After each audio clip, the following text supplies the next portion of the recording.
तर happy Sunday प्रेक्षक मंडळी. तेवढं काही चांगलं दिवसभर तर मी केलं नाही, पण जेही गेलं ते बघू काय केलं.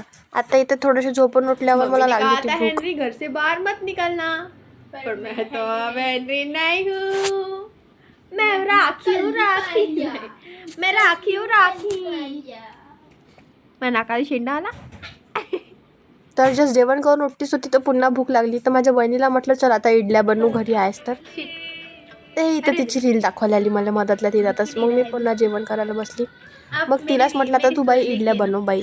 तिने इडल्याचं पात्र तर मांडलं, पण त्या शेवटी इडल्या मला काढायला लागल्या. कारण आमच्या दोघीकडून पूर्णपणे एक काम दोघींनाही होत नाही. त्या एका कामामध्ये दोघींचे हात लागलेच पाहिजे. तर मग आता इडल्या तिने मांडल्या, इडल्या काढल्या मी. तर आता प्लेट ते घेईन, तर वरण तिनं ठेवलं, तर मी चमचे आणीन, मी वाटे आणीन.